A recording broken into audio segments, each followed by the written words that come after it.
This is the Piedmont Winter Grains meeting. We would all prefer to be with you all in person, but this is kind of the best that we can do right now. So thank you for all your patience and for being willing to participate.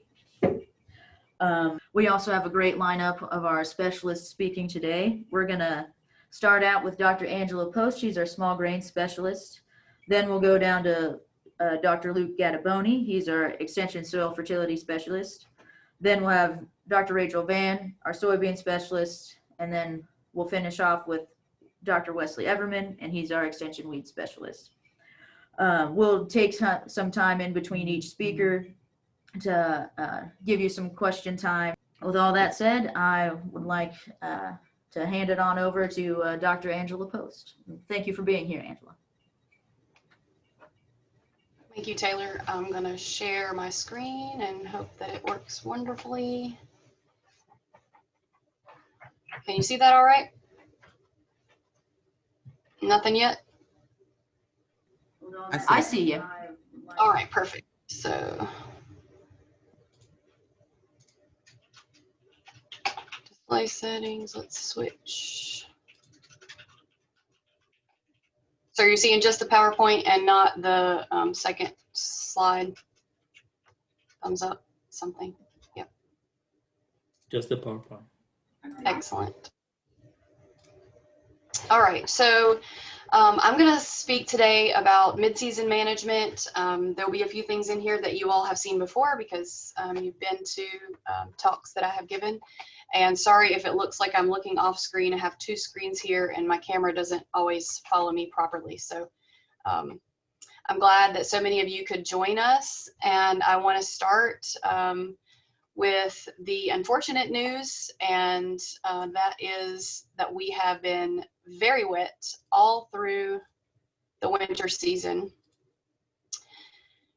And this is basically our weather data from Rowan County. I present here Rowan County, even though many of you are in surrounding counties, because this is where our most local to you variety testing program trial is. And this is the weather data from October 1st through January the 5th. And we're showing max temperature, minimum temperature, and rainfall. And as you are all painfully aware, we have received approximately 14 inches of rain in your region since the start of wheat planting, or just before the start of wheat planting. We included the 2 weeks leading up to the season just to kind of give you a sense for how much rain we had even just prior to that. Temperatures have been on the normal side, maybe a little above normal, but we have been steadily decreasing and have been in pretty good wheat growing conditions for temperatures, but we've been in very poor growing conditions as far as rainfall goes. So what does that look like in the field currently? The two, I hope these videos will play when I click them, but these two videos that I'm about to show are from Union County, so not too far away. They are another OVT that would be local to your region, and these are actually from yesterday. So it doesn't look like they want to play for me. Either way, we'll get a still image here. Why they won't play. All right, well, we'll continue on. So here is, this is basically just a wet area in the field that was a little low depression, not necessarily land that would normally hold water, but anywhere we have little low areas in the field, we're getting complete saturation and even standing water. And then I'll show you kind of a farther out view of what the total field looks like. This was planted around the first week of November, and you can see any area where it was low-lying, so where my pointer is kind of following, there's a low-lying area, and then here we still have some standing water from the most recent rainfall. And in fact, as we were leaving this field yesterday, it was starting to rain again, and rained overnight, and will be raining into today. So kind of challenging outlook for wheat, even though we were able to get it planted on time in the state. We have higher than last year's acreage in most of the state, though there are a couple of regions where prevented planting occurred also. It's just going to be a struggle. We need some drying weather and some warm days to get this wheat back going again. So I wanted to spend some time talking a little bit about fertility. I won't steal your thunder there, Luke, but you've seen me give kind of this similar presentation before, and hopefully it will tie nicely into what you're going to speak about with soils. We always preach to apply starter fertility, and many of you have done that. However, all of that fertility is gone at this point. With 14 inches of rain in your region, you have no nitrogen left except those who applied litter. You obviously would have some tied up in the litter that hasn't broken down yet. If you had sulfur applied, or you typically have good sulfur ratios in your soil, then that sulfur is probably missing as well. So what we're looking at right now is that we need a mid to late January application, early split for most of our wheat in the state in order to keep it fed from now until we get to green up, because there's nothing left there to keep it fed. If we go back a little bit and look, you can see this field is still pretty green, and up close it doesn't look terrible. I mean, I guess it does look terrible, but the coloration, the green coloration isn't too bad. But as soon as we start to have some warm days and it can pull from the soil, it's going to yellow up because we have no nitrogen there available for it. The reason that this field has remained green is you can see it's a pretty hefty corn crop previously, and 4.5 tons of litter was applied to this field. So there's quite a bit of litter history here. Anywhere where you don't have litter history, you're not going to have this green color even now. It'll already start to be looking pale and yellow. So my recommendation currently for pretty much across the state is if you can get 30 to 40 units of nitrogen, and in addition to sulfur applied as soon as we have field conditions conducive to being on that ground, then you should do that. So that's what we need to do, provide a fertile foundation. Here is an image from a previous year, and this would have been just after green up, what we are looking forward to and hoping that we will start to see with some drying conditions in this season. So where do we want to be? Where are we now? Where do we want to be?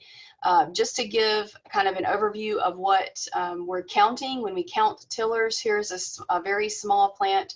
We have the main shoot, and then we have a couple of tillers off to the side. These tillers are stems that have 3 leaves completely unfurled. I know in this time and temperature, we don't necessarily want to be out there slopping through our fields counting these, but it is important for us to understand what our yield potential is so that we can top dress to that yield potential and not miss out on any fall tillers that were created. So this particular plant is a small young plant with 3 tillers formed and the 4th tiller just about to start emerging. And you really want to go into your dormancy season with 3 fully formed fall tillers or more. And then as we move from this space toward green up, we really want to be at that 6 to 8 tiller mark when we're coming out and getting ready to start coming up off the ground and have that joint above the soil surface. So where does that look like on the growth stage? I keep trying to move this little box so that it's out of my way and I can see you guys. See, so here is our, I'm going to go back one. This is our wheat growth stage, Zadox scale, and where are we right now? We want to be here about 3 to 4 tillers fully formed, and we're moving on towards this straight up and down line, which is our jointing line, which is where we should be sometime in late February, early March, if we don't end up with crazy warm temperatures in February like we have in the past. So basically you're in this period right here, and we'll, I've got an overlay here, but we're gonna come back and take a look at that overlay in a little bit. So we'll keep going. So we've looked at how to assess what our tillers are looking like. Now, how do we assess jointing? That's gonna be important because you want to be making your nitrogen application prior to this joint moving above the soil surface. And basically, in order to see that, you're going to need to split the stem in half and look for that emerging growing point. It's going to be a little green triangle usually, or a little round piece that's bright green compared to the rest of the stem, and it may or may not have some hollow stem behind it. Right now it shouldn't have any hollow stem behind it, but as we move closer and closer to jointing, you'll start to see some hollow stem form behind that, and I have indicated here where the soil surface is and where that growing point is. So right now, completely protected. If we get freezes, if we get poor weather that might damage a growing point, that growing point is protected below the soil surface. And we'll look at, I think I have one more of those to show here in a, maybe I'm missing that one. Okay.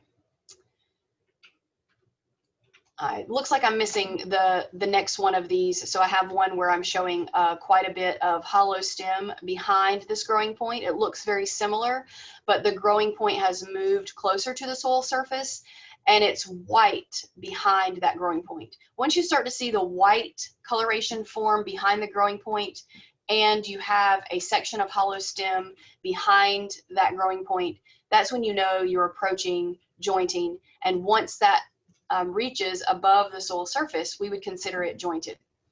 You want to have the greatest majority, if not all, of your nitrogen out on the wheat prior to reaching that jointing stage. We do have growers who don't follow that rule of thumb or aren't really necessarily sure how to go out and assess their field to see if the majority of it is at jointing. And we many times in North Carolina see those applications being made late. Now, making them late is better than not making them at all, but it does limit the amount of nitrogen uptake you're going to get into that plant because of the main timing when wheat is taking up nitrogen. We'll talk about that when I finish going over the tillers. So these are all previous year images, but they are mid-January images. So typically the images I'm showing here will have been taken sometime between January 10th and January 20th. So basically right now in different parts of the state and kind of what those things look like up close. This field is one that has about 65 tillers per square foot. Pretty much an excellent number to be sitting at right now. 50 to 70 tillers is a really good number to be sitting at right now. And I've seen many fields that are there, but again, they are very wet. The pictures I'm showing right now, again, not from this year, but also from a very wet year. So you'll see similar things to what you might be experiencing on your own farm or out in the landscape when you're driving around. This particular field just starting to lose its nitrogen and starting to abort the oldest tiller. So you can see the oldest leaves down in the canopy starting to turn yellow. This may be counterintuitive to some of you because you're like, well, we want our fall tillers. They're the ones that make the yield. We don't want to lose those. But a plant is a plant and it's going to try and grow. And what that means is it's going to rob that nitrogen that's mobile inside the plant from the oldest leaves and the oldest tillers and try to form new tillers if it can't get that nitrogen from the soil. So that's why it's important to feed these plants. Here is one field that has a little bit higher tiller count, still a good number. We could still maintain this level of fall tillers going into green up, so 78 tillers per square foot. You can see the canopy is a little bit more closed. But again, some of those older leaves starting to yellow up and turn brown on the ends because we're pulling nitrogen from those tillers and moving it into the tillers that are now forming, moving on into the spring season. And then a field, I wanted to show at least one broadcast field. This is 89 tillers per square foot. You all don't have a ton of broadcast in your area, but if you have some fields that are broadcast, they may look more like this. And looking out across that field, you might not say, oh, that's 89 tillers per square foot compared to what these others looked like. But that's why it's important to get out there and count, because each wheat variety has its own plant structure. has its own way of kind of laying on that soil surface. And this particular one is a USG variety, and the tillers are just smaller overall. Even though those tillers are fully formed, it's just a different plant structure, and it looks thinner than some of, if I show you back 78, you might not say, well, this has more tillers, but it does when you get out there and count them. And that's why it's important, because we want to make sure I give this enough nitrogen and enough other fertility to save all of those tillers through the season so that I can make the best yield. And again, you can see this, it was a very wet season also, and I have seen many fields that look just exactly like this in 2020 and 2021, unfortunately. And then finally, to show you one that is over the top, okay, 143 tillers per square foot. While it looks beautiful, while it's a carpet, so it maybe even looks a little bit like the wheat that you see behind me in my virtual background here. I will say my virtual background is somewhere on over at the end of March. Do we want our wheat to look like this in the middle of January?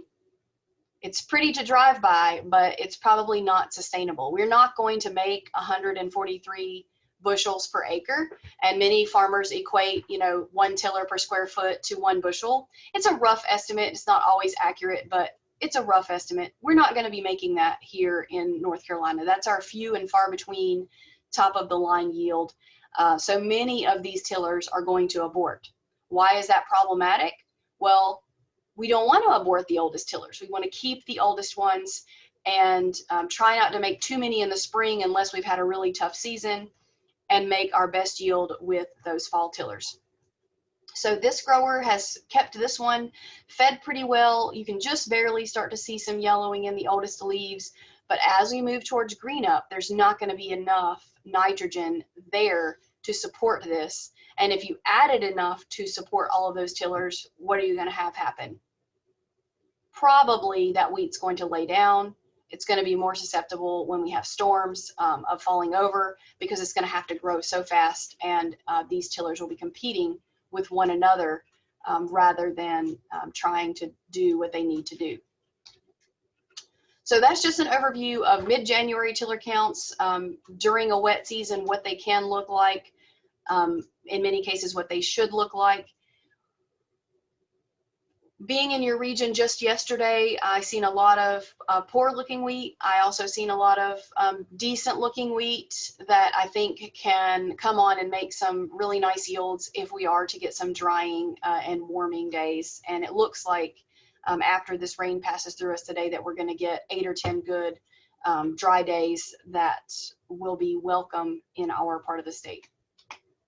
Now I want to talk a little bit more about tillers and what they mean for yield. So here I'm showing you top 15 tillering varieties from one of our OVT sites and how many tillers per square foot they had at a mid-January timing. So I'm trying to showcase what is happening at this time of the year and what that can mean for you towards the end of the season. You may or may not have these particular varieties. A few of them have been pulled from the market, but many of them are still available, and many of them may be ones that you have out on your farm now. You can see that across the state, this is an average from the tiller counts from across the state, and you can see in mid-January we were above the 50 mark for all of our top varieties, which is good. We want to be somewhere in that 50 to 70 mark. We had a few that were above the 70 mark. And then what does that equate to when we move into the grain fill season, and what does that mean for yield? So obviously these were all taken to yield. On the next slide, they are not in the same order. So if you have a favorite one, make sure you're looking at it from here and looking for it in the bottom. So let's just say Ag-South Genetics 2033. We'll take a look at that one. It was the top tillering variety. We'll see what happened with it in yield. So these are final yields. So 2033 ended up right here in the middle at 88.1. So we were over the 70 tiller mark. We were able to maintain those tillers and come out with a really nice yield. Now, what happened here? We would have expected this yield to be up there with the rest of them.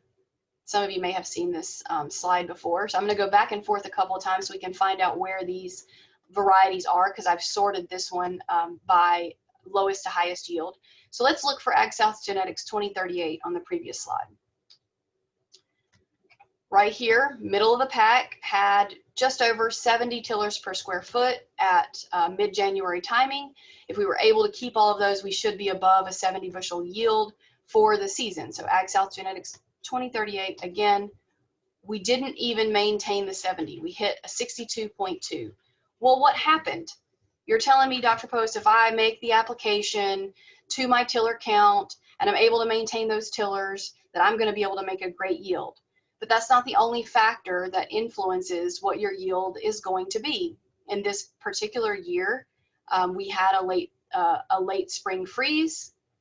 That is very common for North Carolina, and that impacted our ability to maintain yield for the early maturing varieties.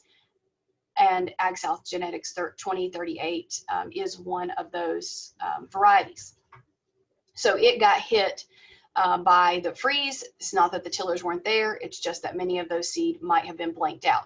But you can see that many of these other varieties that were in the mid to late maturing situation, they made excellent yields after having that better than 50, somewhere between 50 and 70 tillers per square foot at that mid-January timing, and then providing the appropriate level of nitrogen to that.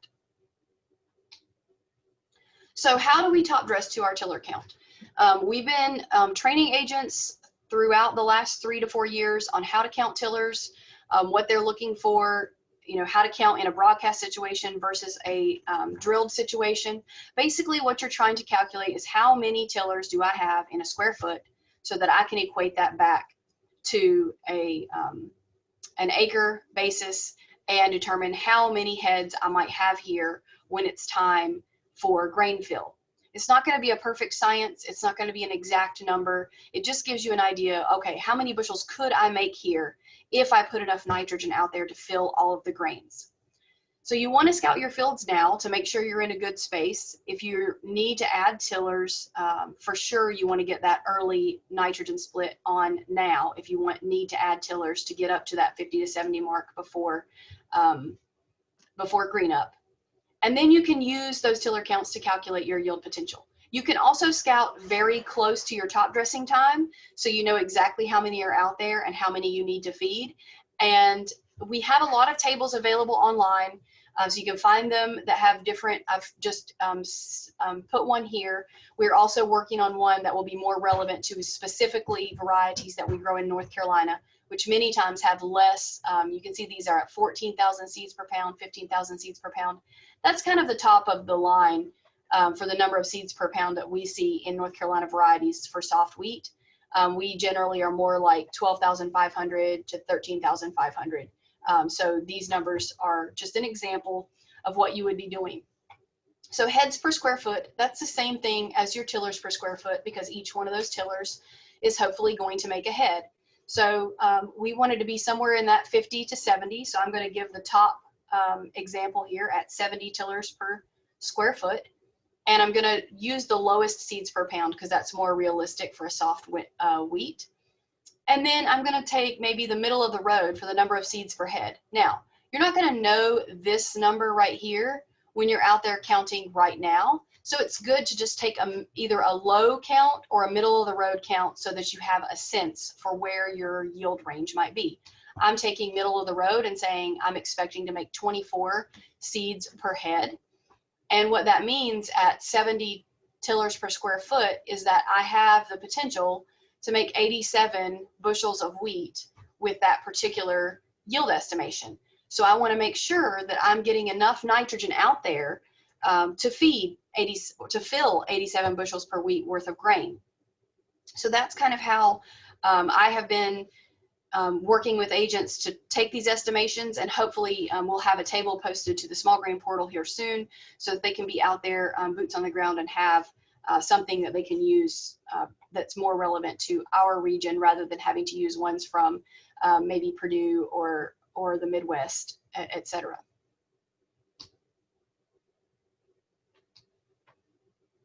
Okay, so when we looked at this one time already, and I've already iterated that we need to have that nitrogen applied prior to jointing, which is this line right here.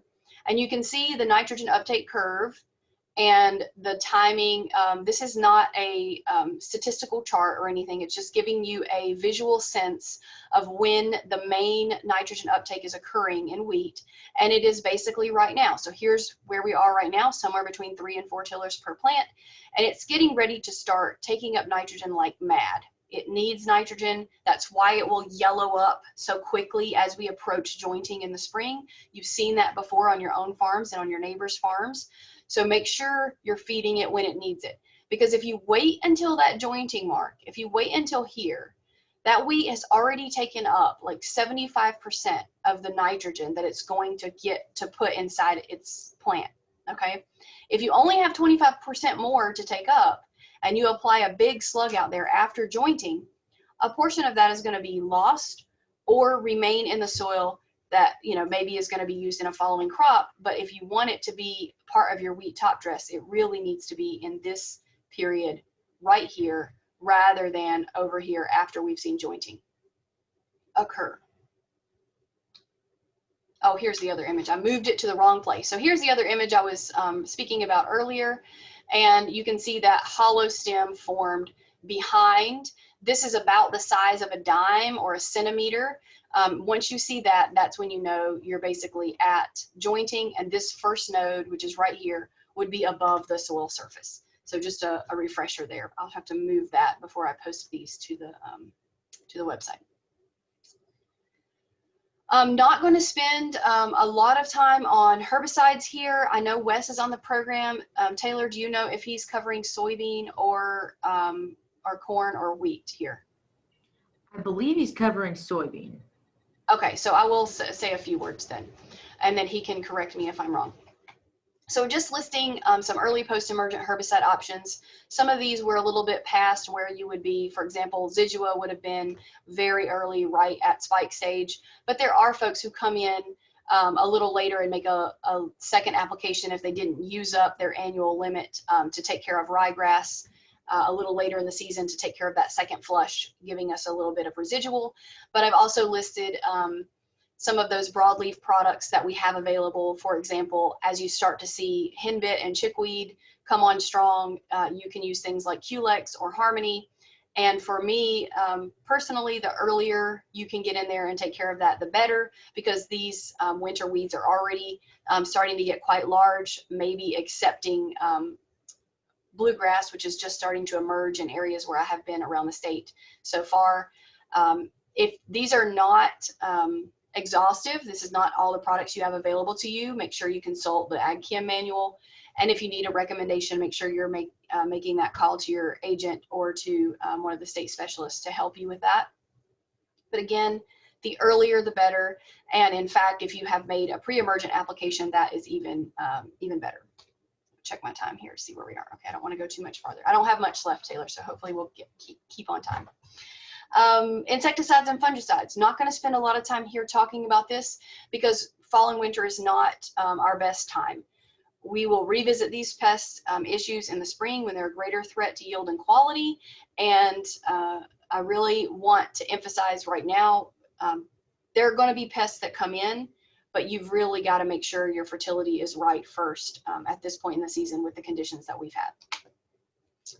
You have access to this online also, and in the Ag Chem manual.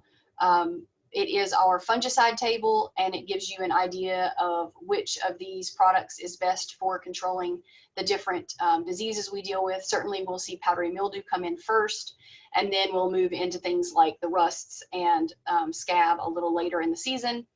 For mildew, gloom blotch, and the different rusts, we have lots of products that are good, very good, and excellent. It's when we move into head scab territory that we only have a few products available to us. So keep that in mind when you're choosing products that you're going to purchase for your farm if you ever deal with head scab, because you only have a few good options for control there. And then I want to finish out by reminding everyone the website for the wheat scab or fusarium risk assessment tool. It's wheatscab.psu.edu. You should be able to type that into your browser, and as we move towards mid-April, whenever we start to see heading and flowering, you can assess your risk. Generally, our risk is much higher for fusarium around the coastal region, but you all know that you see fusarium and Dawn in your area sometimes as well. We're going to skip protecting wheat in storage and wheat quality while waiting delivery, but also remind growers that as anything you have in storage that you need assessed for its market value for milling and baking, you can now send that to our grain quality analysis lab. There is a link on the small grains portal, and your agent can assist you in getting a sample sent into us. Samples that are sent in through a county agent from a farmer are currently free, and generally we turn those around in about 4 to 5 days depending on volume, and that will give you falling number, test weight, moisture, protein content, and Dawn level if it's above 0.5 parts per million. So that's my time, and on the next slide I will provide some contact information, and I'll be happy to take any questions if there's a minute or two. Yeah, so thank you, Dr. Post. That's some good information. Does anybody have any questions for her while we built in a little time for questions? So comments, anybody?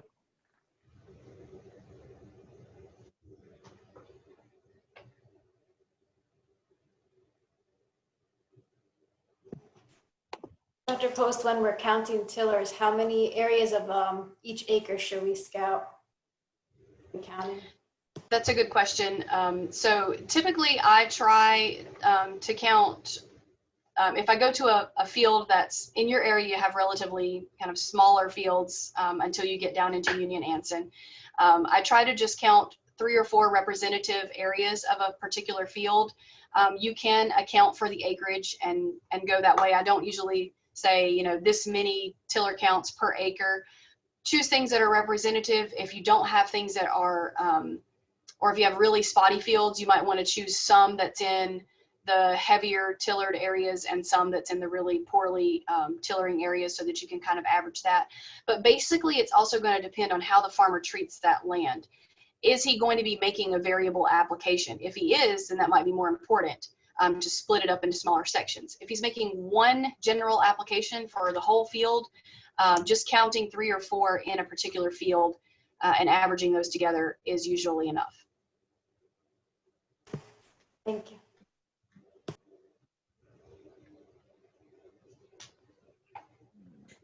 Good question. Anybody else have anything? Seth, have you got anything in the chat? No, I don't see anything in the chat, John. Okay. Thanks, Angela. Yep. Thank you very much.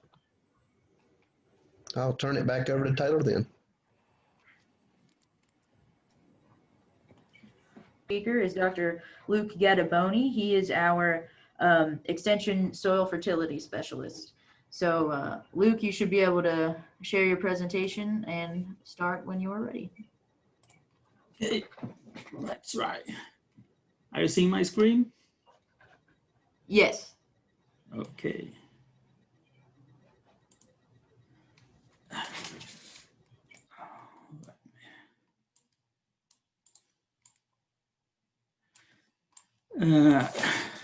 Okay, first of all, thank you for the invitation. And the presentation that I'm doing today is to answer this question about soil fertility. And I think everybody uses soil testing. And we have the recommendation of fertilizer that are coming together with the soil testing report. And the question is, are those recommendations of fertilizer adequate to our fields? Especially when we think about new varieties and the higher yields that we are achieving nowadays. And so maybe you have this question, are we applying enough nutrients for these fields? And this is the reason of the trials that I did in 2020 with soybeans, and I will show you some results about that. When you think about the fertilization, the amount of fertilizer that we need to apply to our fields, we have the total amount of nutrients that the plant needs to produce a certain amount, a certain yield. For example, here in this table, I have the amount of nutrients that we need to produce 50 bushels of soybean. And when you think about the soil fertility concepts, it's common to have these, we compare these with a barrel, and in this barrel we will put your grain, your yield, and each stave of this barrel is one nutrient. And if you have enough nutrient, you have a very long stave in your barrel, and if you have enough nutrient in the soil. But if you have a short stave, your yield will stop in that stave. And so when you think about the fertilization, the concept of fertilization, the fertilization is to apply the amount of nutrients that you are short in the soil. We have a certain amount in the soil, and if you need more, you just apply that amount to reach the maximum yield. This is the general concept of fertilization for crops. So the question is, when we receive a soil test report, for example, here is a soil test report from NCDA, we have this recommendation. In this case, we need to apply 30 units of P2O5 and 100 units of potassium, of K2O, and you don't need magnesium, sulfur, and other nutrients because you have enough in the soil. You just need to apply phosphorus and potassium.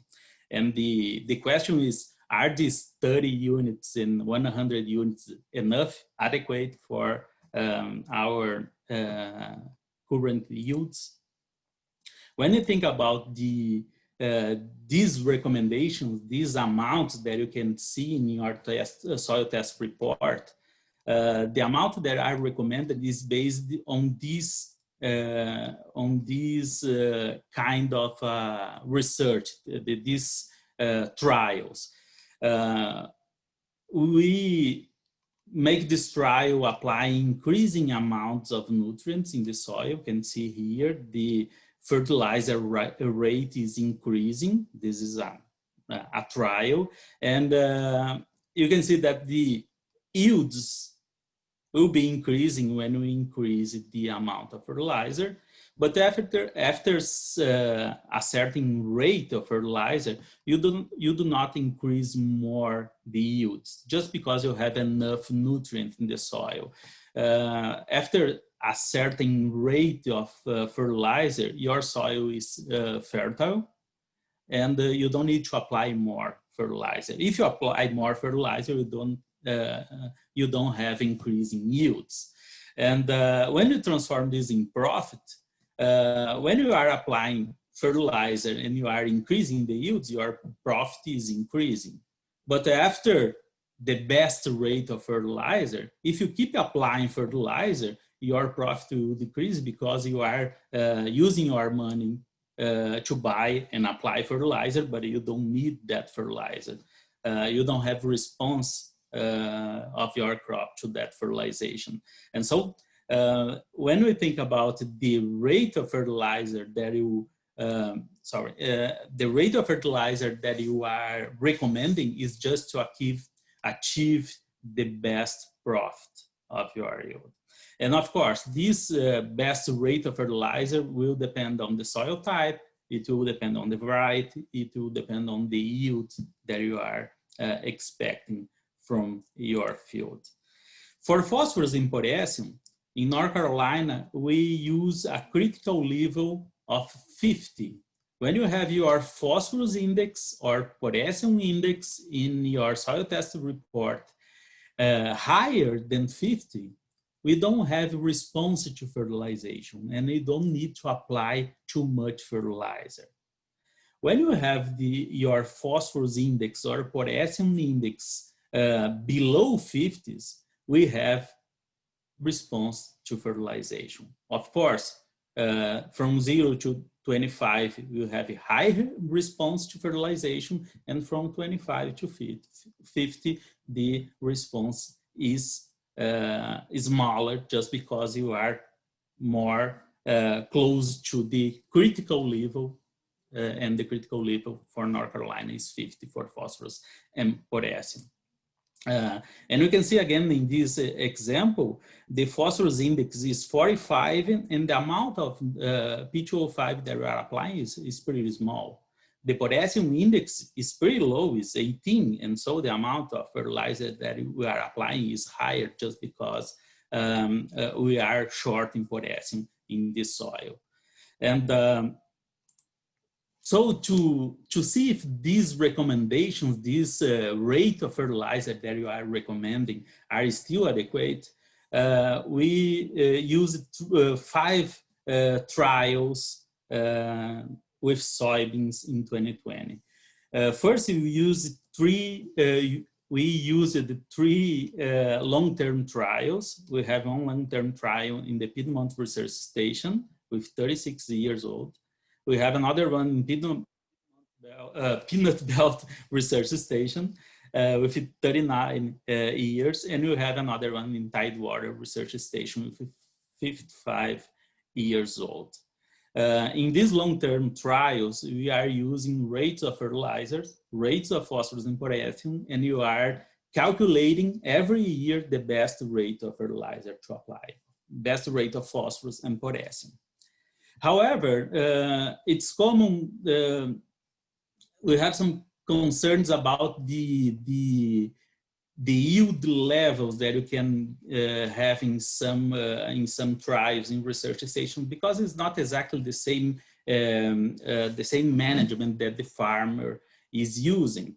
And so we put 2 other trials in high yielding fields. We put a trial in a farm in Union County and another trial in a farm in Beaufort County. And we choose fields that in the last years, the farmers are yielding more than 55 bushels per acre in these fields. And so they are very good fields. And we put trials in these 2 different fields. The management that we use in these 5 trials, 3 trials in research stations and 2 trials on farm, the management were exactly the same as the farmers are using: the soybean variety, the planting date, the seed rate, the row spacing, the weed management. And you can see here the variety that we use in our 5 sites and the planting date that we used in 2020. And in all these 5 sites, we tested rates of phosphorus and rates of potassium. And now I will show you the response, the results for phosphorus. Here we have the response of the yield to rates of phosphorus. Let me put this guy over here. Okay.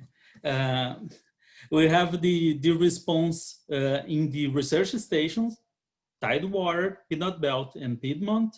And you can see that we had response to phosphorus fertilization in these 3 sites.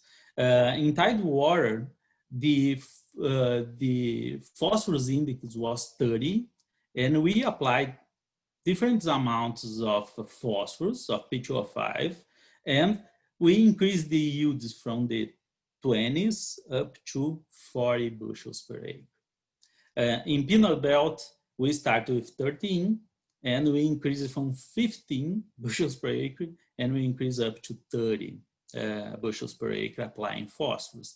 And in Piedmont, we started with index 6, and we increased, in our initial yield was 35, and we increased up to 60 applying phosphorus.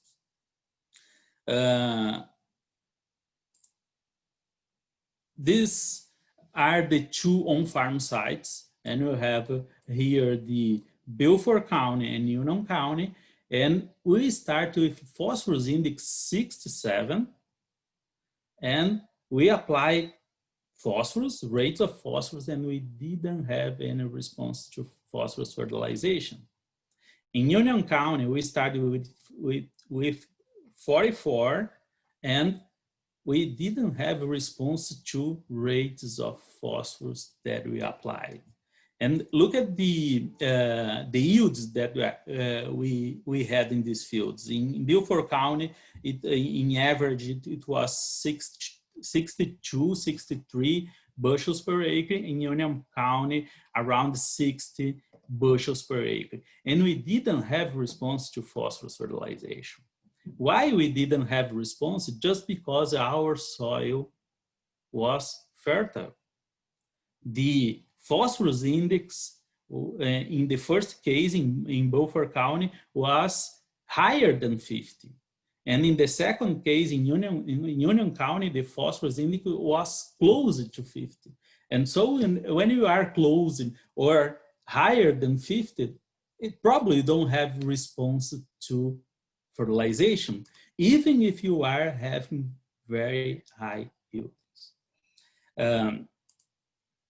When you put together all the sites, the 5 sites that we studied, and you transform the maximum yield of each site, we transform in 100% to put all the sites together in the same graph. You can see that for all sites except for the Piedmont, for all other sites, we have increase of yield if your phosphorus is below 49. It's pretty close to 50, except for Piedmont. Piedmont, if you, in this special kind of soil in the research station of Piedmont Research Station, if you have more than 12 in the soil, you don't have response to fertilization. This is a very special kind of soil. This is a soil that can hold phosphorus and can release to plants phosphorus after that. And this Hawassi soil, we need to study more this soil, because in this special kind of soil, maybe you don't need to apply as much phosphorus that you apply in other soils, just because you have this phosphorus in the soil. But for other regions, other soils, 50 is it's a very good number for the critical levels. For potassium, in the same locations, and let's see in the research stations, in the Tidewater, Peanut Belt, and Piedmont, we start with potassium index of 35 in Tidewater, and we didn't have response to potassium. In Peanut Belt, we started with 24, and we didn't have response to potassium. And in Piedmont, we started with 31, and we had response to potassium from yielding 30 bushels per acre without potassium, and going up to 60 bushels per acre when we apply potassium. In the on-farm sites, Beaufort County and Union County, we started in Beaufort County with potassium index 40, and again, we didn't have response to potassium. We applied a lot of potassium, up to 200 pounds per acre, 200 units, and we produced, the yield was in average 70 bushels per acre, but no response to potassium fertilization. In Union County, we started with 24, and even with 24, we applied rates of potassium, and we didn't have response to potassium fertilization in this site. And we produced, the yield was 62, 63 bushels per acre. Again, putting all the sites together, the numbers are not so so good as for phosphorus. You can see some scattered points here, but it seems that if you have more in average for these 5 sites, if you have more than 39 or 40 of potassium index, you don't have response to potassium fertilization. So the takeaways of these 5 trials that we did in the last summer, the first thing, our trials in the research stations are yielding less than on farm, very good on farm sites. The long-term trials in the research stations, we yield from 30 to 60 bushels per acre, while in the high yielding on-farm sites, we yield 60 to 70 bushels per acre. In all the sites, in the research stations and in on-farm sites, if you have a phosphorus index or potassium index higher than 50, we didn't have any response to fertilization in those sites with higher than 50, sometimes less than 50 for potassium, and we didn't have response. It's interesting that we have that special soil of Piedmont that the critical level can be lower than 50. And I have a master student that is starting to work with these special soils, and maybe in the future we can build a different recommendation for those soils, applying less fertilizer, because we have this capacity of those soils to release some phosphorus for plants. And so I'm starting a master student to work specifically with the Piedmont soils regarding to phosphorus fertilization. And of course, this is 2020 was the first year of this that we got this data, and in 2021 we will have 4 new on-farm sites, and we'll still have the long-term trials in the research station, and plus we will have 4 more new sites to see if the recommendations are adequate. So if I need to answer that question just using 2020 data, and the question is, are the fertilizer recommendations adequate for the current soybean varieties and yield levels in North Carolina? I can tell you that yes, the recommendations are adequate. You don't need to apply more than the soil test reporting is asking you to apply for phosphorus and potassium. And if you are working in a high fertility soils, my advice would be keep your fertilizer into your storage building and not apply your fertilizer into the soil, because you can lose the fertilizer if you don't need it and you are applying the soil. You can have leaching of potassium, you can have phosphorus fixation, and so if you don't need that, just don't apply. You are losing money if you are applying this fertilizer. Well, this was my presentation, and here the people that help us in the last year, and I will be happy to take questions. If there's any questions for Luke, just go ahead and unmute your microphone and ask them, or you can certainly type in the chat window if that's easier for you.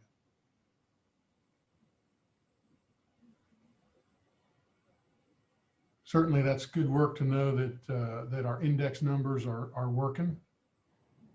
And if next up, well, I think we can keep rolling here. Next up, we have, or for our speaker, we have Dr. Rachel Vann. She is our soybean specialist, and yes, I have you as co-host, so you can share. Rachel, you can take it away. Well, good morning, everyone. Glad to be here with you virtually. I'm going to get right into the presentation so we can stay on time. Today, I'm going to be discussing the keys to narrowing the North Carolina soybean yield gap. Based on a recent analysis we've done from 877 entries into the soybean yield contest over the past 18 years, coupled with our small plot data. So let's get right into it. First, I'm going to give the brief about what happened in North Carolina soybeans in 2020. Across much of the state, we started the season wet, early, lots of moisture in May. That resulted in a lot of soybeans getting replanted with soybeans, and soybeans getting planted into acres that were intended for cotton. Then we moved into a pretty moderate to good growing season across much of the state. And then we encountered some pretty severe seed quality issues in the coastal plain and parts of the Tidewater region moving into the latter part of the season. I think that the Piedmont was largely spared of some of these major seed quality issues. So because we started the season out so wet, seedling disease pressure was up in 2020, corn earworm pressure was normal, foliar disease pressure, especially late season Cercospora, was up in 2020. We saw higher than normal levels of stink bug pressure in soybeans. Green stem issues were increased, and nematode pressure was about average. So despite some of these challenges, they're still predicting that our average yields in 2020 are going to come in at 39 bushels per acre, which is about 4 bushels per acre above the 10-year average. Hopefully they'll solidify that estimate soon. Nonetheless, if you look at this figure, on the x-axis we have year, on the y-axis we've got yield. The orange line represents average North Carolina soybean yield, which sits around 35 bushels per acre. The green line represents average U.S. soybean yields, which are about 15 bushels per acre ahead of average North Carolina yields. And there's multiple reasons for that: soil type differences in rotational priorities. But what I want to highlight is, let's look at the blue line, which is the average yield in the North Carolina yield contest. And you can see that we have a very large gap between what we achieve in the state and average across our fields and what's attainable in our best fields when the best management practices are employed based on the results from our soybean yield contest. So one of the ways that we in NC State Extension and Research hope to help growers narrow the yield gap is by conducting research that will help you increase yields and hopefully ultimately profitability.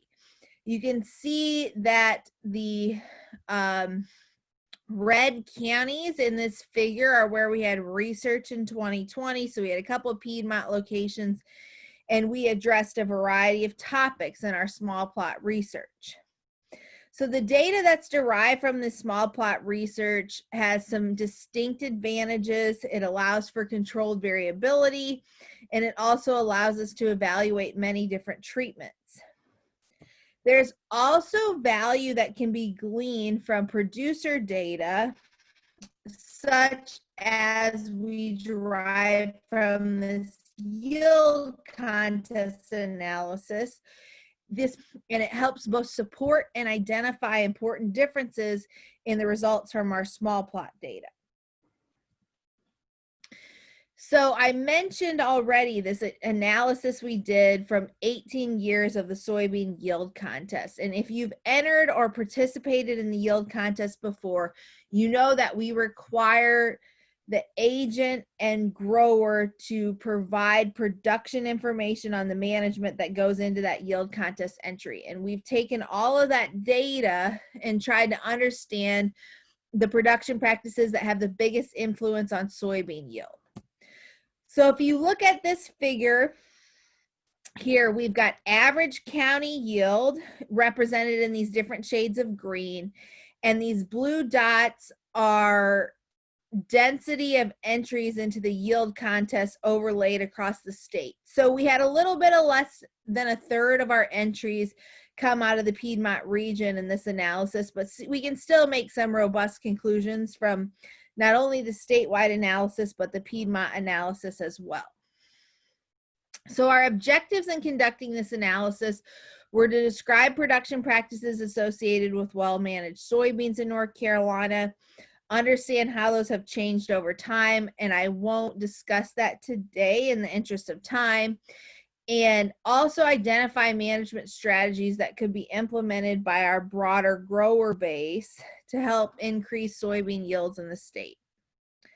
So how did we analyze this data? When we get a yield contest entry, again, there's a bunch of different management information that's associated with those yields. And we looked at the following management factors and which of those had the biggest influence on yield. So maturity group, planting date, foliar fungicide use, row spacing, seeding rate, tillage, irrigation, herbicide applications, insecticide use, fungicide, and inoculant seed treatments. So that's the list of management factors we felt like we had robust enough data to look at their influences on yield. We did some traditional statistical analysis, and we also did what is called a conditional inference tree analysis. And I'm going to break that down momentarily in an extension format. But essentially, what this does is of those listed management factors, it looks for the ones that had the biggest influence on yield. And then it applies a binary split and looks for the next management factor that has the biggest influence on yield. So let's look at an extension style conditional inference tree.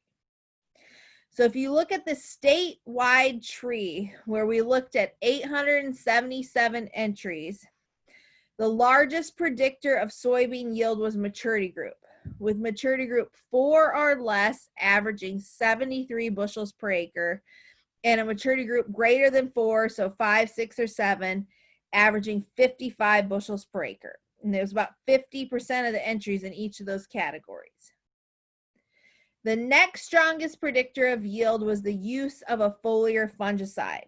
It didn't matter if you were using an earlier maturing variety or a later maturing variety, the use of a foliar fungicide provided about a 10 bushel per acre yield advantage. And the third strongest predictor of yield when you were using an earlier maturing variety was using earlier planting dates. I just want to emphasize that as growers think about using earlier maturing varieties and planting them earlier, it's going to require a shift in mentality about how you manage your soybeans, and it's going to increase the need for crop protection programs. So again, the strongest predictor of yield in this analysis across the state was the use of earlier maturing varieties.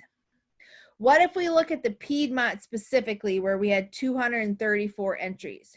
Strongest predictor of yield in the Piedmont, again, was the use of an earlier maturing variety, with a maturity group 4 or less providing considerable yield advantage over a maturity group 5, 6, 7, or 8. Within those categories, the next strongest predictor of yield was irrigation. As many of you who pay attention to the yield contest know, we have a couple growers that are very active in the Piedmont entering the contest with earlier maturing varieties that have irrigation. So that did show up as a strong predictor. When you were using a later maturing variety consistent with the statewide analysis, the use of a foliar fungicide was an important predictor of yield. And finally, if you're using an earlier maturing variety, again, planting date, earlier planting dates provided an increase in soybean yield.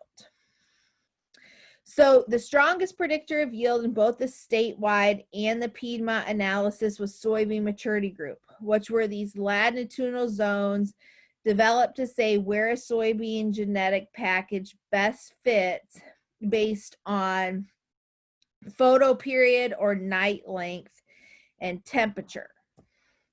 If you look at the impact of maturity group in these 877 entries into the yield contest, on the x-axis we have our maturity groups, on the y-axis we have yield. We had very few entries from the maturity group 2 and 8 categories, so you can see we have quite a lot of variability there. But for the 3s, 4s, 5s, 6s, and 7s, you can see as maturity group is delayed, yield declined. So that's data gleaned from producers that we analyzed in this yield contest data set. What about what we're learning from a small plot research perspective? In the soybean extension program, we have a graduate student, Mr. Tristan Morris, who's managing a large project looking at optimizing soybean yields through planting date maturity group combinations. The objectives I'll focus on today are the impacts of planting date maturity group on yield and soybean quality. In this study, we have research sites across the state, but we do have strong representation in the Piedmont with sites from Union, Yadkin, and Rowan over the past couple of years. We look at planting dates from mid-March through mid-July and maturity groups 2 through 7 late. Here's some pictures of the plots in 2020 taken across our research sites. These photos were taken in mid-August of the 2s through the 6s. We had very high yield potential at both the Beaufort and Rowan County sites. We lost a lot of our data from the Robeson County site due to some very excessive moisture in early September, causing some green stem issues, as well as very heavy stink bug pressure at that site. So let's look at some data from that trial. This is data combined over 2019 and 2020. So we have 8 sites feeding into this analysis. On the x-axis, we have our maturity groups. On the y-axis, we have yield. And I'm going to show you some different colored lines that represent our different planting dates. So this first one is if you're planting in mid-April, which is early for the vast majority of the growers in our state. And when you're planting early, we saw the highest yields with maturity group 4 and 5. Same situation if you were planting in late April. If you were planting in mid-May, again, we saw the highest yields with maturity group 4 and 5. When you pushed into late May, we actually saw the highest yields with maturity group 3. And then when we got into mid-June and mid-July, which are our double crop and late planted situations, growers have flexibility in using a maturity group 4 through 7. I often get calls, can I plant an indeterminate variety in a double crop situation? Well, our data from this trial from the past 2 years, as well as the OBT data, would say that when you get into a double crop or late planting situation, you have a lot of flexibility to plant a 4 through a 7, mid 4 through a 7. So to look at this data in a different way, if we look at our earliest planting dates, in 19, we saw the highest yields from a maturity group 4 and 5. In Beaufort County in 2020, it was a 3 and 4. And I will say we're picking up a trend that we're seeing slightly skewed advantages to earlier maturing varieties in the Tidewater region than the rest of the state. In Rowan in 2020, we saw 4s and 5s yield the highest. Not only in our late March to mid-April situation, but also our late April to early May planting situation and our mid-May to late May planting situation. Again, when you got into the mid-June and mid-July planting situations, growers have flexibility in the maturity groups that they use based on this data. We're going to do this trial for 4 or 5 years and create a grower decision support tool where you'll plug in your desired planting date and it'll spit out the optimum maturity group and seeding rate to use at that planting date. If you think about just the differences in weather conditions in 2019 and 2020, in May, for example, last year, very hot and dry for 3 weeks in May. This year, very wet and cool for several weeks in May. It's obvious why we need to do this research over multiple years before we make very strong recommendations. Our limitation in the study is we're only testing 1 variety per maturity group. But if you look at our data from our official variety testing program, where we run soybean tests across the state each year, a couple locations in the Piedmont, this data is from 4 years. And in a full season situation, when we plant the beans in the middle of May, for the maturity group 4 class, where we're testing 60 to 70 varieties, it's a lot of varieties, they average 69.6 bushels per acre. Maturity group 5, 64.5 bushels per acre. 6, 61.9 bushels per acre. 7 and 8, 54.2 bushels per acre.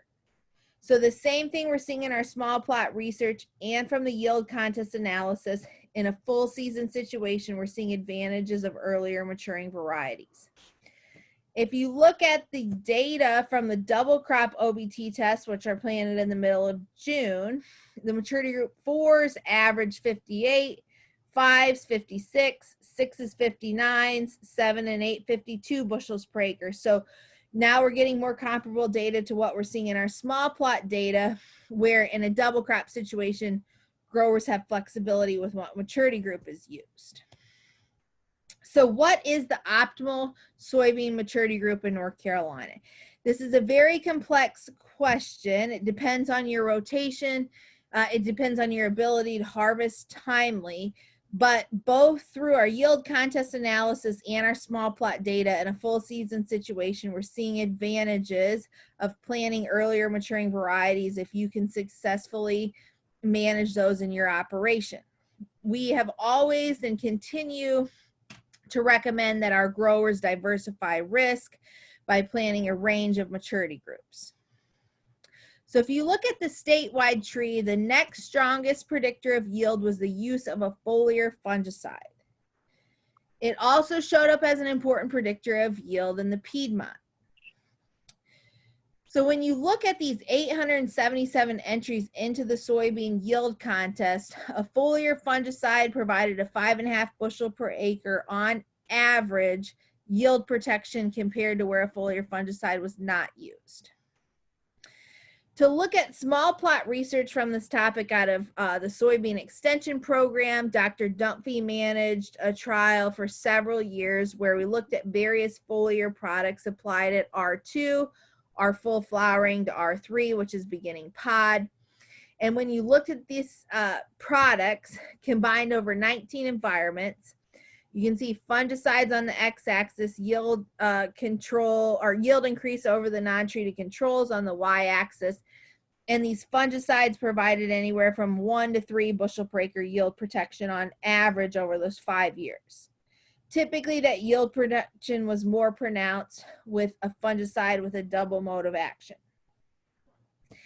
If you break that down by the individual environments, you can see that the benefit of a fungicide applied in early reproductive development was typically more pronounced in our high yield situations, which is consistent with what we are learning from that yield contest analysis.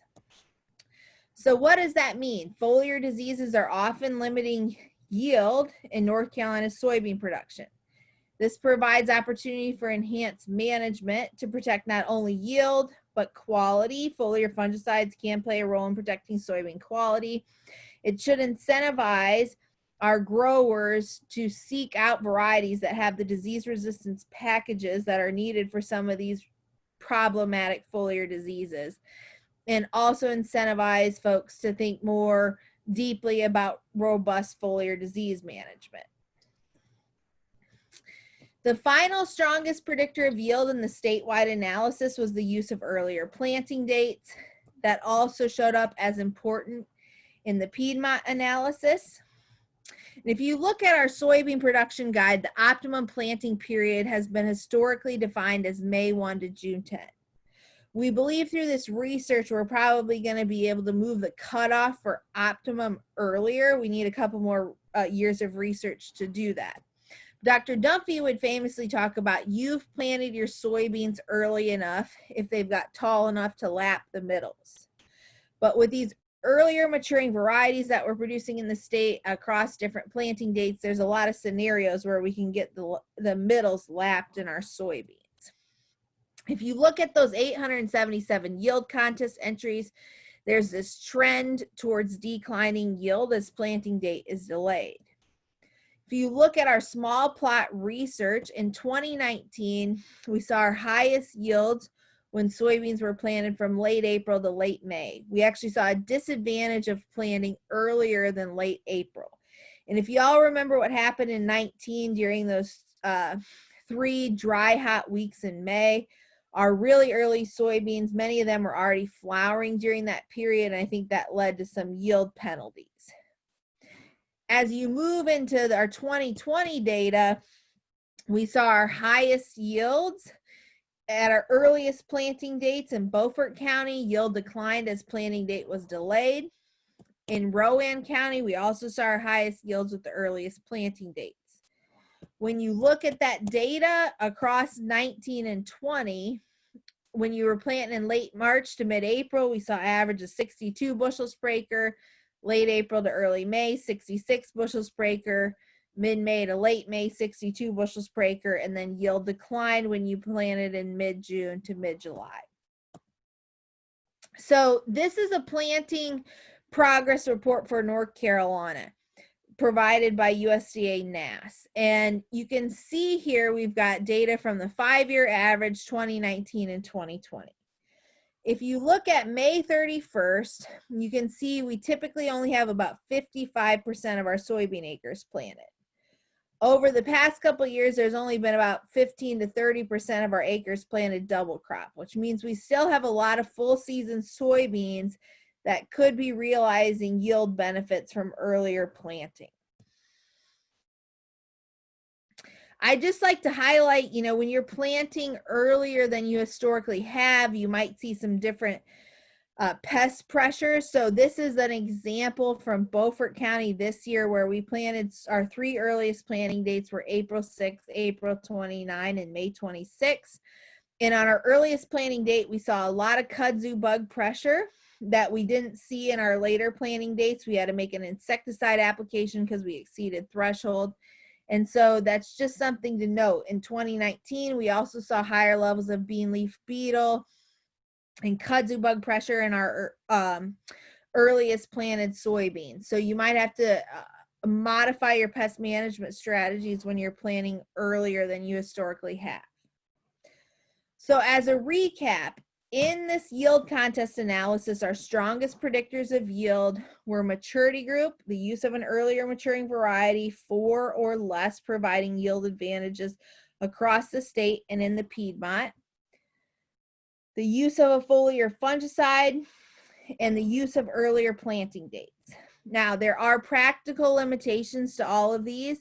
If you're going to use an earlier maturing variety, you're going to have to commit to earlier harvest timing, probably more aggressive pest management than you've historically used in your soybeans, and you might encounter more green stem than you typically have, as we often see these issues more prevalently with indeterminate varieties. From a foliar fungicide use perspective, we see the biggest impacts of using foliar fungicides in high yield environments. It can be difficult to protect your yield environment. And also, just like with herbicides, we need to be cognizant of resistance management with our foliar fungicides. And for earlier planting dates, there can be some impacts of rotational complexity and, again, harvest timing on employing earlier than traditional planting dates. So in this analysis, what were some things that were not strong predictors of yield? Tillage. Growers were successful both in no-till and conventional till situations. Inoculant use was not a strong predictor of yield. Foliar insecticide use was not a strong predictor of yield. We believe the growers entering the yield contest scout their fields and make an insecticide application when necessary. And in these high yield situations, row spacing was not a strong predictor of yield. If you paid attention to our small plot data, usually we do pick up an advantage of narrow row spacing. But in these high yield environments where other optimum production practices are used, early planting dates, earlier maturing varieties that get a lot of vegetative growth, it didn't matter what row spacing you used. And that was consistent with some results from our colleagues up in the Midwest. So what are some conclusions? You know, this yield contest data set is obviously based on above average North Carolina soybean yields. However, our small plot research that we've discussed throughout this presentation captures a range of yield environments. So trends that hold true across the contest data set and our small plot research, that planting date is important, and typically we're seeing a yield advantage of planting before late May. Earlier maturing varieties can produce higher yields, but must be managed accordingly. And we again recommend our growers diversify risk by planting a range of maturity groups. And finally, foliar fungicides can protect yield in high yield environments, but we also recommend folks use host resistance as a robust mechanism of defense against foliar disease. I want to highlight an upcoming opportunity that we have as more of our growers in North Carolina and South Carolina think about producing these earlier maturing varieties. There are some important lessons we can learn from our colleagues out of the Mid-South who worked with their growers in this transition a decade or more ago. And so on February 8th, we'll be having a meeting where we'll have an entomologist, pathologist, crop physiologist, and soybean extension specialist out of the Mid-South. We've got Arkansas and Mississippi State talk about their top 3 considerations or pitfalls to avoid in producing these earlier maturing varieties. Your county agent has the details and will forward you those. We continue to push our information out on the soybean extension portal. Just this week, we released the yield contest results for 2020. So you can just Google NC State soybeans. This will be the first link that pops up. Myself and my colleagues were very active in creating field day videos this year, largely with the help of Jenny Carlio on the call today, our grain ASA in the South Central District. And we just hope that you will utilize these videos. They cover a wide range of production topics. You can get those on the soybean extension portal.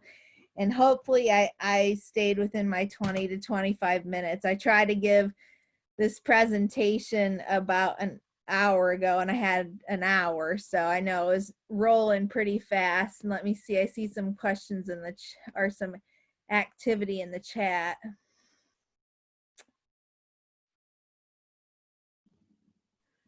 Oh, getting some questions about the internet. So hopefully the internet was okay for most folks. Any other soybean related questions?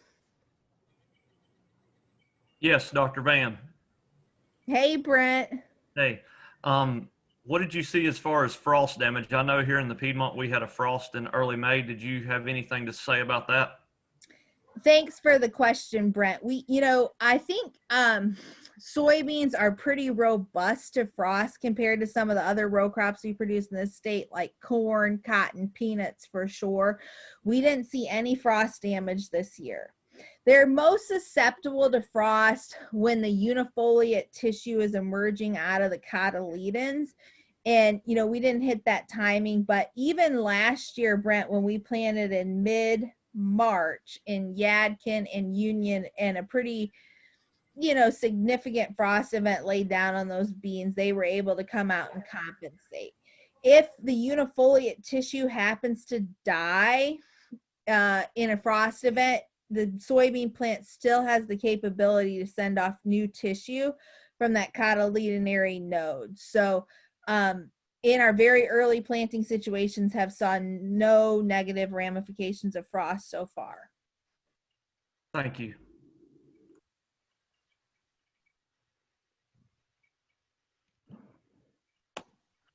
Has anybody else got any questions? You can unmute or type them in the chat.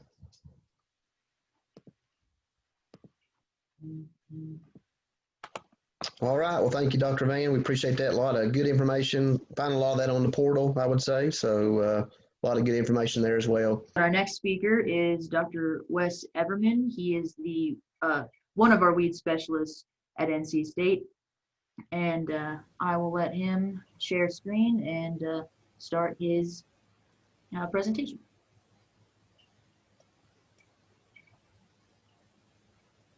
All right. It says I cannot share my screen. Oh, really? I thought I made you a co-host. I apologize. I see where I rank.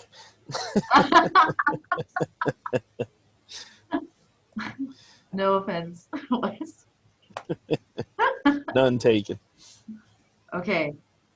There we go. All right, cool, perfect. All right. Good to be on with everyone, and appreciate everybody getting on and checking stuff out, and hopefully get through this fairly quick.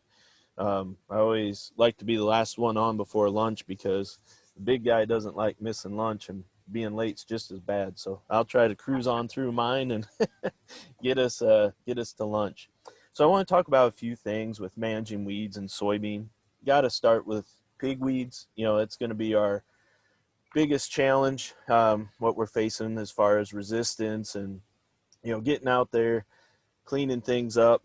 And Palmer is at the top of the list, but I do want to keep raising awareness about common water hemp. This is a Midwestern cousin to Palmer amaranth. It's got a smooth stem, very similar to Palmer. So most of our other pigweeds have a hairy stem. You'll see hairs up and down on that stem. There'll be fine hairs and pretty easy to notice, you know, but here you can see how smooth this is. So Palmer, common water hemp are going to be similar in that regard. Where they're different is leaf shape and how they look. So water hemp is going to have a little bit longer leaf, a little bit thinner. Palmer amaranth is going to be more egg shaped, right? And then we often see this shiny surface to the water hemp as well that makes it a little bit different. Here is an example of one that we found out in the northeast part of the state. You can see how elongated that leaf is. There's no egg shape to it. It's gonna just look different than Palmer. Often it's gonna be a little bit smaller, not quite as big of a stem, not as aggressive of a growing plant.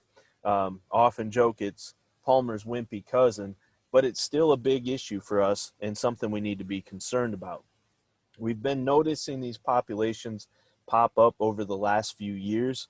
The first population we found was up here in the northeast where this small yellow circle is, but we have found several populations in the upper Piedmont, Forsyth, Davie County, and that area. Now, what we're seeing with this, in the Midwest, there's a lot of resistance with this water hemp. So there's ALS, glyphosate, PPO, HPPD, trizine. Even up there in the Midwest, they're finding water hemp that's resistant to 2,4-D, prowl, among other things, right? So we tested these populations, especially those in the upper Piedmont, and what we're finding is ALS and glyphosate resistance across the board.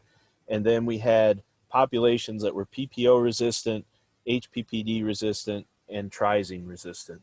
So we have some that can survive 4 different modes of action. What's concerning about this, these were all brought in on equipment from the Midwest. So when folks are going out to these auctions or picking up, you know, used equipment at a good price, if it's coming from Indiana, Illinois, Iowa, Missouri, there's a good chance you could be bringing in something like this common water hemp that's resistant to multiple modes of action. So you could be doing everything right on your farm, and just by getting some new equipment or new to you, end up with an issue that is just a nightmare to manage.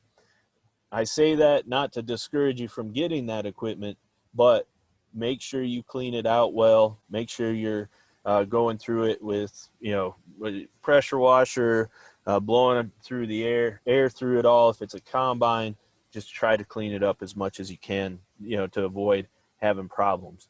The black circles are where we seen the PPO resistant Palmer amaranth. It's still very spotty. It's not widespread, which is a good thing, but it is occurring and we are starting to see more of it. To manage this resistance, whether it's, you know, the water hemp, the Palmer, some of the other resistant weeds we have, we need to be using multiple modes of action. We've been preaching this for 10, 15 years now, right? But what we're seeing is as we're picking up PPO resistance, as we're seeing some of these other resistances come in, we're losing the number of different products that we can put out. So we want to use these group 15 herbicides, the Dual, Warrant, Harness, Zidua, Outlook. Those products are going to give us good control of especially the pigweeds. Group 14, you know, the PPO inhibitors still have a place as a product for control. Now, I'm talking about these as a right? Valor, Spartan, Reflex put down up front are going to give us a good foundation to come back and clean up later on. And then the group 5s. You guys should be good most of the time to use metribuzin. That clay soil is going to be a lot more forgiving than the folks that are in the coastal plain on the sandy soils. But still be aware that you want to plant those beans, about a 3/4 to an inch deep, if not a little deeper, if the moisture is there for it. And then, make sure you're using a variety that is tolerant to metribuzin. We have some pretty good lists. We're actually doing a screen of those in the greenhouse as well that hopefully get put on the OVT site also. Then make sure we're rotating those post chemistries. We don't want to basically pick a chemistry and ride it till it dies. Okay. If you're using Liberty this year, consider using Extend or Enlist next year. Try to rotate these traits. Now we have the, Enlist beans, we're going to have Liberty Link, 2,4-D, and Roundup tolerance. And then in Extend, we're going to have Dicamba, Liberty Link, as well as Roundup Ready. Those are the Extendamax, beans. So there's options for us to use multiple chemistries in a year. So make sure you're understanding what is in the beans you're choosing and how you can rotate those post products. It's a little confusing, so I have a table put together here to hopefully help. Here's the different herbicides we can spray over the top, across the top of this table. Down the side are the different names or types of beans. Conventional beans, obviously we can't spray any of these over the top. You'll kill them. Roundup Ready 2, we're looking at glyphosate only. Liberty Link is Liberty only. Now we start getting into the stacks and it can be a little bit confusing. So make sure you're paying attention as you look at stuff, because we're going to have the Roundup Ready 2 Extend that have Roundup and Dicamba tolerance. Down here at the bottom, we're going to have Extend Flex that has tolerance to Roundup, Liberty, and Dicamba. Don't confuse the two and then try to spray Liberty over the top of the Roundup Ready 2 Extends, because you'll have issues. Enlist E3, glyphosate, Liberty, and 2,4-D we can put over the top. GT27s are going to be glyphosate tolerance. That's the GT. 27 is the HPPD tolerance over the top. And then LLGT 27s, you're going to be able to do glyphosate, Liberty, as well as the HPPD. So we have some good options. We have some different modes of action. Most of them are going to be glyphosate and Liberty, and then the different options stacked in. So just be aware, we're not going to be able to spray one over the other. Can't spray Dicamba over Enlist or the GTLLs, and vice versa. So make sure you know what you got. Make sure you're making the right application and rotate them. To set up right, we want that strong Valor or metribuzin with the group 15. Most of that Palmer amaranth, the water hemp, they're resistant to the ALS inhibitors, so those are out the window. So be aware, we may see other weeds come along that become an issue. And like I said, those PPO inhibitors still work in most of our areas. Be wise, be timely. Now, the other piece I want to talk about, since I'm stressing using these pre-herbicides so much, a lot of folks over these last couple of years with the seed quality issues and some of the seedling emergence and seedling death issues have started questioning herbicide injury. And I want to talk about it a bit because it is happening. We do see it some. We can have stunted plants. We can have deformed leaves. There can, even in bad cases, stand loss and leading ultimately to yield loss, right? So as we look at it, why is this happening? Now, there's a couple different primary reasons that are overarching. One is rate. That can be due to the sprayer overlaps or sprayer, missprays. Soil movement. We can have some erosion that moves soil. It can also be the environment, right? We could have cool weather, excess moisture. We've seen a lot of these springs these last few years, right, where it's cool and wet. So we have both cool weather and excess moisture. You look at these different symptoms, and they're probably ones you've seen. Generally, our plants outgrow them, and they're actually things that are fairly common. Through the Roundup Ready years, we got away from a lot of the pre-emergence herbicides. We got away from seeing this type of injury. This is leaf distortion by chlorimiron. This is classic. It's common to see this, right? You got a little bit of puckering, and those leaves are distorted. They're a little bit folded up.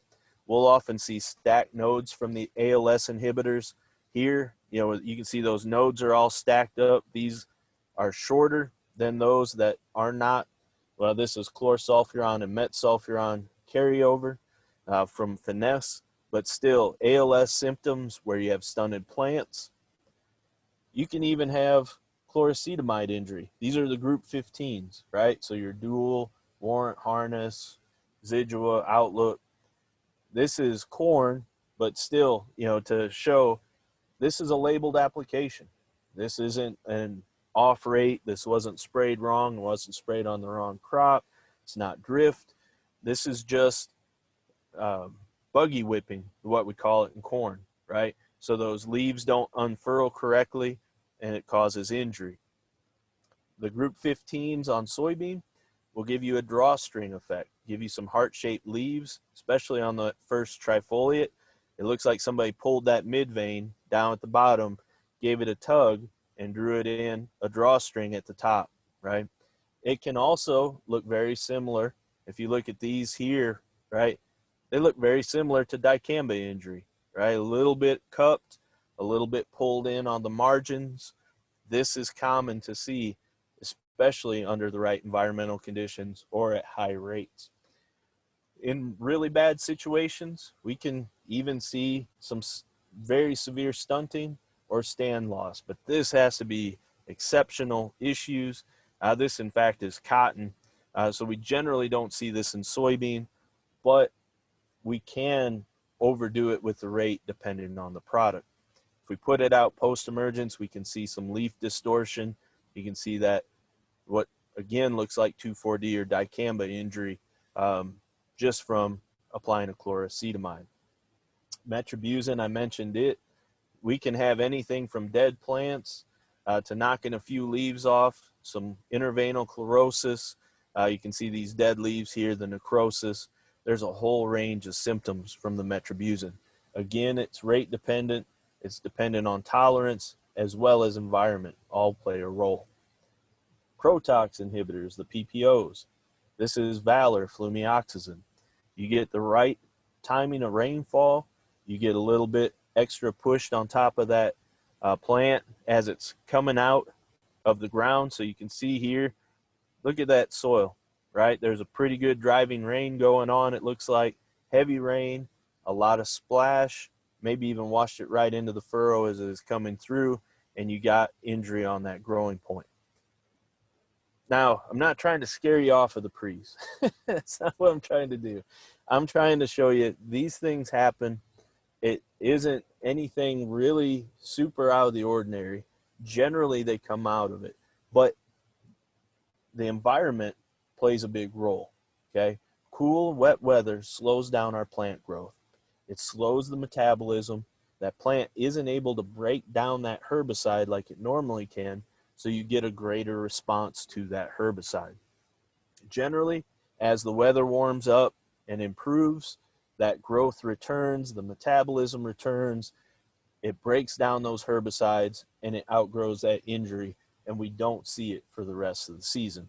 And the majority of the time, a significant majority of the time, soybean will outgrow it, and we won't see any significant stand loss or yield loss in the long run. Now, you may say, I don't like seeing it. It makes my stomach sick. I don't feel good. How can I minimize it? Avoid application immediately before a significant rainfall is a big one with these residual herbicides, the pre's, right? It reduces the chance of erosion. It can't all collect in one part of the field. It also reduces herbicide leaching into the root zone. It doesn't wash it right into that furrow, into the roots where the plant takes up a big chunk of it at once and has to try to metabolize, a higher dose. biggest thing with this, I can't stress this enough, do not cut the herbicide rate. A lot of people have messaged me and said, look, I'm seeing injury from these pre-herbicides. What if I cut the rate back so I don't see the injury on my crop? If you reduce the rate, you will reduce the injury. So there is some logic behind this, but we don't want to do that. Even though it'll reduce crop injury, it'll also reduce the herbicide dose in the weeds. And why are we even putting that herbicide out there, right? It's to protect those post-emergence herbicide options that we're losing one by one, year after year, okay? If we reduce the rate, we reduce the dose, and you increase the potential chance of survival of those weeds, results in a creep towards resistance. We're using these as a resistance management tool. Reducing that rate isn't going to help us in that cause. It's actually going to create bigger issues for us. We'll probably lead ourselves towards more resistance to these residual herbicides and fewer options for us as far as herbicides go. All right, the very last thing I want to talk about a bit is some research we're doing on drought stress or moisture stress. We built these moisture gradient tanks, okay? And they're 4x8 box. That's the footprint here, 4 foot wide, 8 foot long. They're about 2 foot in the front and about 6 foot in the back. What we do is we fill them in the bottom with gravel and sand, and we have a standpipe along the back that allows us to sub-irrigate. We put field soil in all the rest of this. Plant our plants up top, and what you get is this moisture gradient. And you can see there's a capillary fringe in this soil that allows these plants to be at excess moisture or field capacity, and then varying degrees of drought stress as we go up through this tank. Now you can see this moisture just pulled up to the top here in this soil, no plants in there. What we do is we plant 2 sides of this with different species or combinations, and we did soybeans with palmer or crabgrass. So if you're here, for example, you can see soybean on the left and soybean with crabgrass. There's one sticking out down here on the right. And what we did is we allowed them to grow. We irrigated them a little bit on the top. Then we turned off the water when those soybeans reached V3, allowed them to compete with the weeds for 3 weeks, and then dug them up and did all kinds of different measurements on them, right? Heights, weights, leaf number, roots, all that. Now, not going to get into all those details for time, but some of the things that really stood out.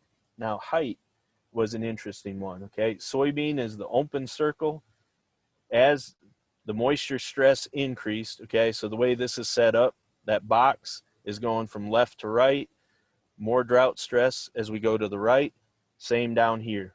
As that row number goes up, the further up that gradient tank it goes, the greater the drought stress.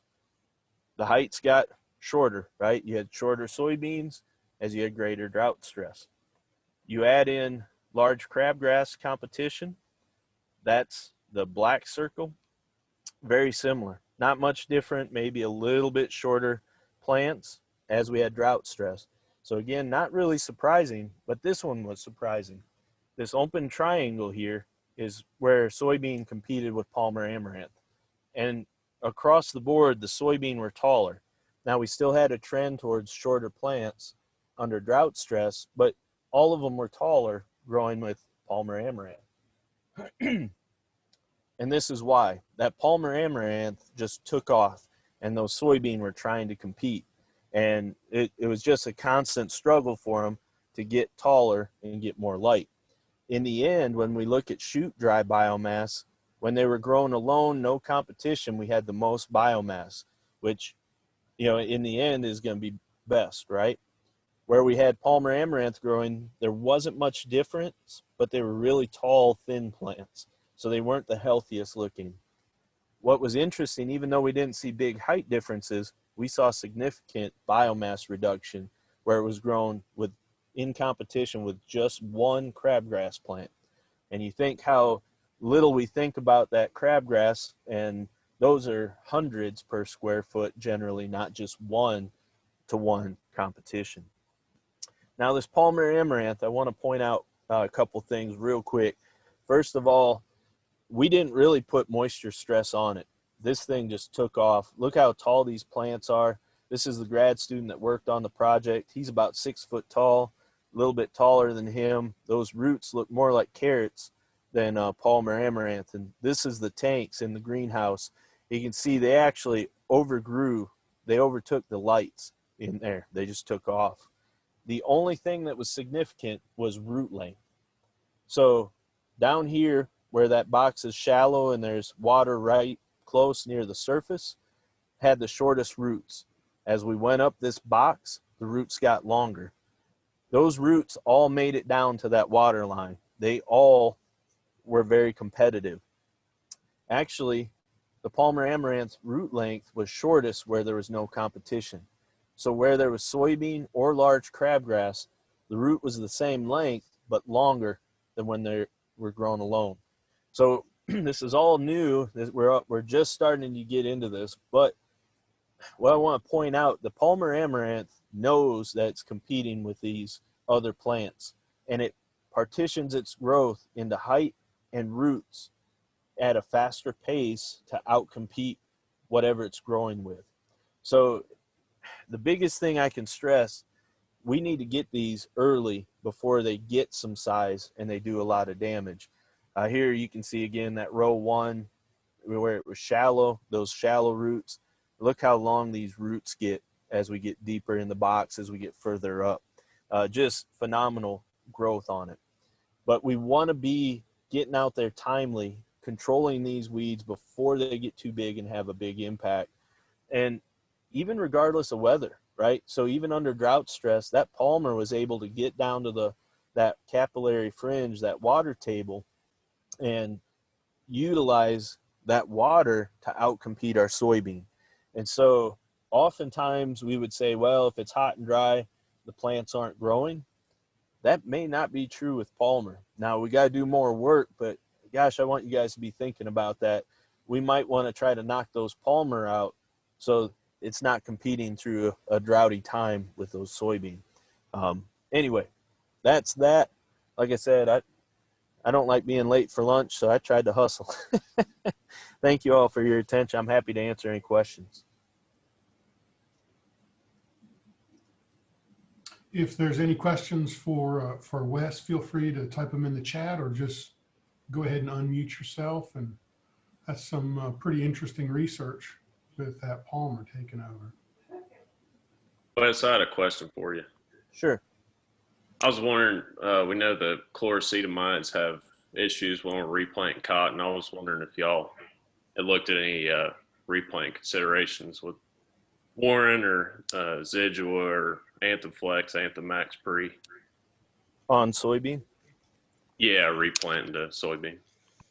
We shouldn't have issues with those replanting the soybean. We've done work as they were coming to the market with different timings pre-plant or different rates pre, and generally we didn't see a big issue. I would say something to be aware of maybe with the warrant, and I'll say up front, we didn't.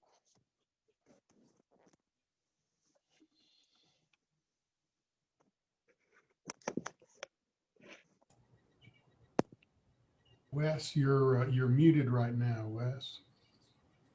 All right, well that's good. I've been talking and talking. I don't know how I got muted. Sorry. Well, now I'll shrink down my answer. We don't see an issue with replant with the chlorocetamines. Generally, we test them as they come to the market, looking at different rate response. The only one I'd be concerned of would be warrant. And I say that because once it starts breaking down from that encapsulation, you can have issues with your soybeans. So that one I'd be a little cautious, but unless you had a high rate, it shouldn't have a long-term impact. And the longer you have from when you applied it, and if you had, I'm assuming if you're having to replant from cotton or if you're replant from corn and use warrant, we're probably replanting because of water, and it should have broken down, and acetochlor moves fairly well once it's broken down. So it shouldn't be a big issue, but that'd be the only one to even think about. Good deal. I appreciate it. Yeah.